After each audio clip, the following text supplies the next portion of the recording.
স্বপ্নটা কিনবই পাখির ঠোঁটে করে চাঁদের বুড়ির ঘরে এক টুকরো পৃথিবী গড়বই। শুভ সকাল আমার প্রিয় বন্ধুরা, তোমরা কেমন আছো? আশা করি কাছে দূরে যে যেখান থেকে আমার ভিডিও দেখছো অনেক ভালো আছো, সুস্থ আছো। আসানসোল থেকে আমি অর্পিতা, তোমাদেরকে সাথে নিয়ে আবার একটি নতুন ভিডিও শুরু করে দিয়েছি। জানো আজকে সকাল সকাল কি হয়েছে? বাগানে এত ঝুপ জঙ্গল হয়েছে না, বুবলার বাবা সব সময় বাগানেই কাজ, হয় আম পাড়ছে, না হলে পেয়ারা পাড়ছে, না হলে ঘাস পরিষ্কার করছে। ওই ঘাস পরিষ্কার করতে গিয়েছিল আর কিসে ওকে কামড়ে দিয়েছে, বিঁধে দিয়েছে। তো মানে হয় বলতে হবে, না হলে কোনো বিষাক্ত পোকা হবে। কারণ জানো একটা জায়গাটা লাল হয়ে আছে, যেখানটা বাইট করেছে ওখানটা না একটা লাল হয়ে দাগ হয়ে আছে। তো প্রচণ্ড জ্বালা যন্ত্রণা করছে, তো সে কারণের জন্য বুবলা একটুখানি ডেটল লাগিয়ে দিল। তো বন্ধুরা দেখতেই পাচ্ছ যে এই আষাঢ় মাস পড়েছে, কিন্তু জানো বৃষ্টি নেই গো। বিকেল দিকে হয়তো মাঝে সাঝে বৃষ্টি হচ্ছে, কিন্তু একদম গরম কমছে না, এখন অনেকটা রোদ দিয়েছে। আর আমি সকাল সকাল কিন্তু দেখো এখন এই যে জামা কাপড়গুলো কেচে ধুয়ে নিলাম। এরপর চলো আমি একটু মাছগুলো বেছে নেবো। তোমরা দেখেছিলে এর আগের দিনকে, মানে রবিবার দিনকে অনেক রকমের মাছ নিয়ে এসেছিল। তো সেই মধ্যে একটা মাছ ছিল খয়রা মাছ। অনেক দিন হয়ে গেল জানো তো খয়রা মাছের ঝাল খাওয়া হয়নি। তো আজকে খয়রা মাছগুলোই বের করব। তো মাছগুলো বের করে দেখছি মাছগুলো এত ফ্রেশ ছিল, মানে ফ্রিজে রাখা ছিল, তাও না একটু পেট গলা হয়নি, একটু গলা গলা হয়নি, একদম শক্ত শক্ত হয়ে আছে। আর এই খয়রা মাছগুলো দেখে না আমাদের গ্রামের সেই খেপাটার কথা আমার মনে পড়ে গেল। আমাদের গ্রামে যেন একটা খেপা ছিল, মানে পাশের গ্রাম থেকে আমাদের গ্রামে এসে আস্তানা নিয়েছিল, বেশ কয়েক মাস ছিল। তো ও না বউয়ের কথা বললে, মানে ওর বউয়ের কথা বললে ও খুব রেগে যেত। নিয়ে ওকে মারা একবার বলেছিল তোমার বউ আছে, সংসার আছে, তুমি এরকম খেপা সেজে এখানে বসে আছো কেন? শুনেই না তেলে বেগুনে জ্বলে উঠেছিল, বলছে ওটা আবার বউ নাকি? বর্ষাকালে পুঁটি মাছের গায়ে যেমন লাল দাগ হয় সেই রকম এক সিতা সিঁদুর পড়বে, এদিকে আমাকে বুঝবে না, ওটা আবার বউ নাকি?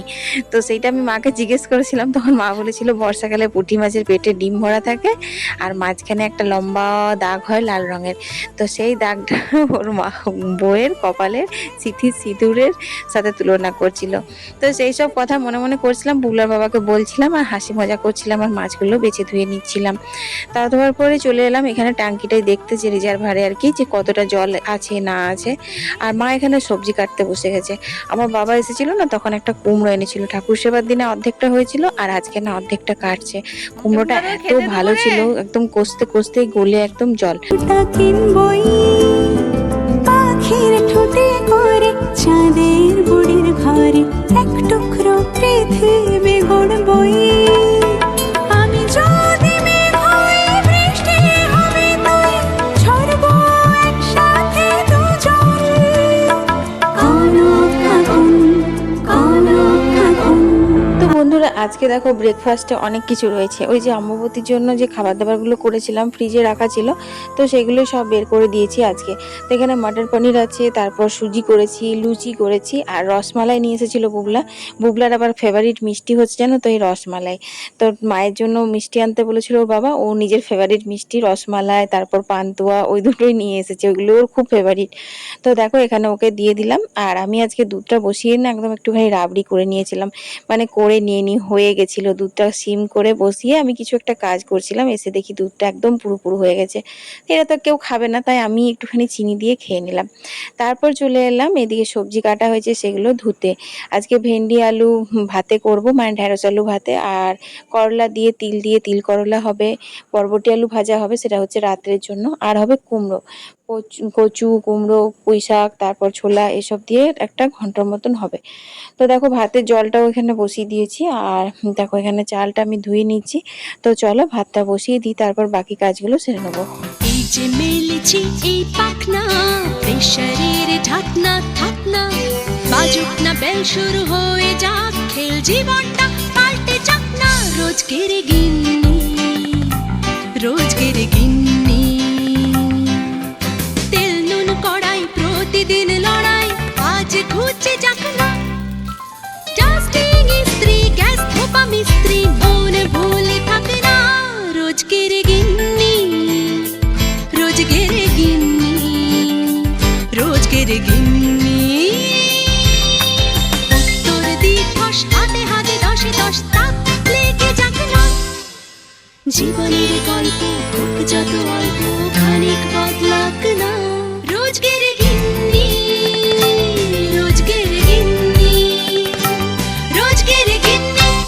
পুঁইশাক কুমড়োর ঘন্টটা ওদিকে বসিয়ে দিয়েছি, কিচ্ছু মশলা দিইনি, শুধু ওই যে গোটা জিরে, শুকনো লঙ্কা, হিং ফোড়ন দিয়েছি আর অল্প একটু জিরে গুঁড়ো তেজপাতা দিয়ে কষতে দিয়েছি এখন। তারপর এখানে দেখো সাদা সর্ষে, কালো সর্ষে আর কাঁচা লঙ্কা একসাথে বেটে নিলাম খয়রা মাছের জন্য। আজকে কিন্তু খয়রা মাছের সাথে আর একটা রেসিপি বানাবো, সেটা হচ্ছে মাছের ডিমের কষা। মাছের ডিম কষা খেতে কিন্তু খুব ভালো লাগে জানো তো। আর অনেক দিন হয়ে গেল যে ডিমগুলো এনেছে, তো করা হয়নি, আজকে ভাবলাম সেগুলো করেই দেবো। এদিকে চলে এসেছে কলের জল, ওদিকে আমি কিন্তু রান্না বান্না করছি, নাড়াচ্ছি চাড়াচ্ছি, আর এদিকে কলের জলটাও নিয়ে নিয়েছি। আর কত রোদ গরম দেখেছো। হ্যাঁ, বৃষ্টি হবে তখন রাতের দিকে আবার ঠান্ডা হবে, কিন্তু দিনের বেলাতে তো আর বৃষ্টি হচ্ছে না। যেদিনই না বৃষ্টি হচ্ছে সেদিনই কি ভীষণ রোদ গরম দিচ্ছে বন্ধুরা। তো বন্ধুরা, তোমরা যারা এখনো পর্যন্ত আমার ভিডিও দেখছো আর ভিডিওতে এখনো লাইক করোনি, তারা ভিডিওতে একটা অবশ্যই লাইক করে দিও। আর একটা ছোট্ট করে কমেন্ট করে জানিও যে তোমরা কোথা থেকে আমার ভিডিও দেখছো। তোমাদের লাইক কমেন্ট দেখে কিন্তু আমার মনোবল অনেক বেড়ে যায়। আর হ্যাঁ, আজ যদি প্রথমবার আমার ভিডিও দেখছো তাহলে অবশ্যই কিন্তু চ্যানেলটাকে সাবস্ক্রাইব করে নিও। আর ফেসবুক থেকে দেখলে পরে ফলো করে নিও। তো দেখো এখানে বেসনের মধ্যে শুকনো লঙ্কার গুঁড়ো, জিরে গুঁড়ো, নুন, হলুদ, ধনে গুঁড়ো আর কুচনো পেঁয়াজ দিয়ে দিলাম। তারপর দিয়ে দিলাম হচ্ছে এখানে মাছের ডিমটা। এরপর এটা খুব ভালো করে আমি মেখে নেবো। মাছের ডিমের এই রেসিপিটা কিন্তু তোমরা এই বর্ষাকালে একবার খেয়ে দেখতে পারো। বর্ষা কেন, শীতকালেও ভালো লাগবে। এটা কিন্তু খেতে খুব টেস্টি টেস্টি হয়।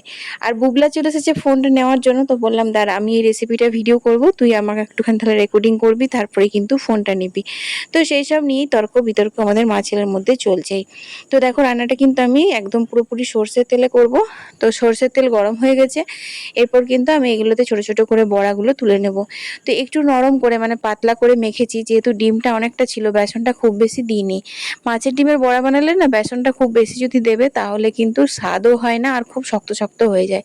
আর ডিমের পরিমাণটা যদি বেশি থাকে বেসনের থেকে তাহলে কিন্তু বড়াগুলো খুব সফট হয় আর ভালো লাগে।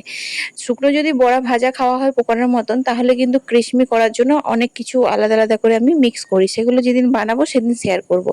কিন্তু যেহেতু এটা তরকারি করব, তো সেই কারণের জন্য এখানে বেসনটাই উপযুক্ত বলে আমার মনে হয়েছে। তো দেখতেই পাচ্ছ আমি কিন্তু পাতলা করেই গুলেছিলাম। তারপর কিন্তু এটা আমি ভেজে তুলে নিয়েছি।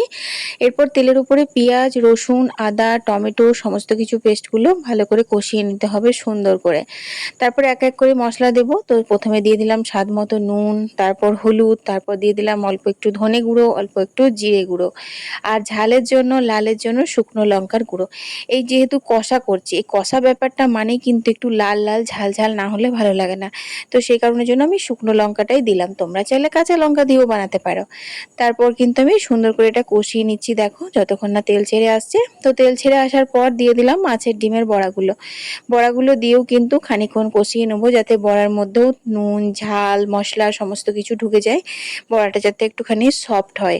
তো দেখো সুন্দর আমার কষানো হয়ে গেছে, মশলা থেকে তেল ছেড়ে এসেছে, আর কালারটাও কিন্তু একদম লাল লাল ঝাল ঝাল মতোই হয়েছে। এরপর আমি দিয়ে দিলাম হচ্ছে জল। তো আমি ঠান্ডা জল দিলাম, তোমরা চাইলে গরম জলও কিন্তু ব্যবহার করতে পারো, কারণ রান্নাতে গরম জল কিন্তু আলাদাই একটা স্বাদ নিয়ে আসে। তো ওটা মাখো মাখো করে আমি নামিয়ে নিয়েছিলাম। তারপর আমি চলো খয়রা মাছটা করে নিই। খয়রা মাছটা নুন হলুদ মাখিয়ে আমি কিন্তু ভাজতে দিয়েছি। ছোট মাছ জানো তো ভাজতে গেলে পরে ভেঙে যায়, কিন্তু এই মাছটা না একদম ভাঙেনি, এত সুন্দর ভাজা গেছে বন্ধুরা যে কি বলবো। আর সেই কারণের জন্য মাছটা রান্না করতেও খুব ভালো লাগছিল। তো বুগলার বাবা বলছিল কি যে তুমি কি সব রান্নাগুলো এরকম ঝোল ঝোল করো নাকি, শুকনো শুকনো গা মাখা করতে জানো না। তো আজকে একদম খয়রা মাছের ঝালটা শুকনো শুকনো গা মাখা করে করেছিলাম, খেতেও খুব ভালো হয়েছিল। পেঁয়াজ রসুন কিছু দিইনি, যেহেতু আমি ওইদিকে মাছের ডিম কষা করেছি, সেই জন্য একদম কালো জিরে কাঁচা লঙ্কা ফোড়ন দিয়ে সাদা সর্ষে কালো সর্ষে কাঁচা লঙ্কার পেস্টটা দিয়ে দিয়েছি। তারপর একটুখানি নাড়িয়ে চাড়িয়ে, এটা তো বেশিক্ষণ কষানো চলবে না, জল দিয়ে দিয়েছিলাম আগেই, নুন হলুদ দিয়ে দিয়েছি, ব্যাস মাছ দিয়ে ভালো করে ফুটিয়ে নেব কম আছে। খুব বেশি জল দিইনি, বললাম যে একদম শুকনো শুকনো করে নামিয়েছিলাম, খেতে কিন্তু অসাধারণ হয়েছিল। এইভাবে তোমরা যদি টাটকা বর্ষাকালে পুঁটি মাছ বা খয়রা মাছ পাও তাহলে কিন্তু এই রেসিপিটা ট্রাই করো। সবসময় যে পেঁয়াজ দিলেই মাছ রান্নাটা ভালো হবে সেটা না, পেঁয়াজ ছাড়াও কিন্তু মাছের আসল স্বাদ আসল গন্ধটা পাওয়া যায়। তো মাছটা না গন্ধটা একদম ইলিশ মাছের মতো লাগছিল, সেই কারণের জন্য না পেঁয়াজটা দিলাম না, কালো জিরে কাঁচা লঙ্কা দিয়েই নামিয়ে নিলাম করে। তো দেখো একদম মাখো মাখো করে নিয়েছি শুকনো শুকনো, গরম ভাতে খেতে কিন্তু অসাধারণ লাগে। প্রথমে ভেবেছিলাম টক করবো, নিয়ে বুগলার বাবাই বললো না মাছটা টক করো না, শুকনো শুকনো করে ঝাল করো, অনেকদিন হয়ে গেল সর্ষের ঝালটা খাওয়া হয়নি। তো দেখো সর্ষে খয়রা আমার রেডি হয়ে গেছে। তো বন্ধুরা রান্না কমপ্লিট হয়ে গেল, 12টা বাজে। আর এটা হচ্ছে তোমার তিল করলা করেছিলাম। আর এখানে কচু কুমড়ো দিয়ে তোমরা তো দেখলেই তরকারি হয়েছিল। আর এখানে করেছি হচ্ছে মুসুর ডাল।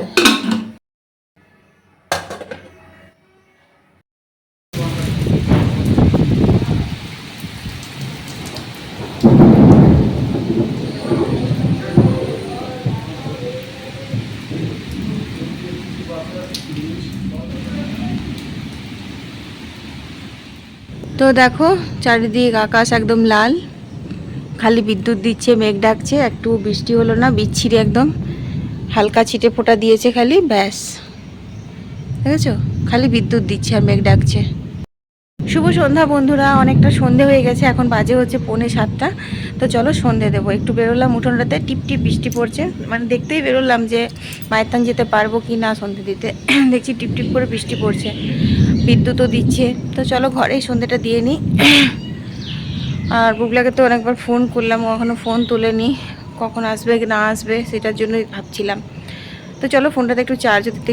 দেখছো কন্টিনিউ লাইটিং হচ্ছে আর গুড়গুড় গুড়গুড় মেঘ ডাকছে। বৃষ্টি একদম না, শুধু গরম আর এই মেঘ ডাকুনি বিকেল দিকে হয়েছে প্রত্যেক দিন। চলো সন্ধ্যেটা দিয়ে নিই। বুঝেছো, এই দেখো পুরো বিদ্যুৎ দিচ্ছে, ও বাবা। তো বন্ধুরা খুব বৃষ্টি পড়ছে, মন্দিরে আর যাইনি, ঘরেই সন্ধে দিয়ে দিলাম। আর বুবলা এখন এই জাস্ট বাসে চাপলো, যতক্ষণ না ছেলেটা ঘরে আসে না ততক্ষণ শান্তি নেই জানো। তো দেখো মাকে দুধটা দেবো, গরম করতে দিয়েছি। আর এখানে তরকারি, বরবটির তরকারি আমি করে নিয়েছি, যেহেতু বৃষ্টি পড়ছিল বিকেলবেলাতে বরবটির তরকারিতে চাপিয়ে দিয়েছিলাম। সন্ধে দিতে আর করতে দেখছি সুন্দর হয়ে গেছে। তো কটা কত রুটি হবে, ব্যাস এই তো। তো চলো বাসন টাসন গুছিয়ে নিই, সন্ধ্যেবেলা যে কাজগুলো আছে সেগুলো সব সেরে নিই।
তো চলো আজকের ভিডিওটা এখানেই শেষ করে দিচ্ছি। এখন চানাচুর মুড়ি খাবো, তারপর বুবলা কখন আসবে কে জানে। আর কাল আবার একটা নতুন ভিডিও নিয়ে হাজির হয়ে যাবো। আমি অর্পিতা, তোমাদের অর্পিতা, টাটা।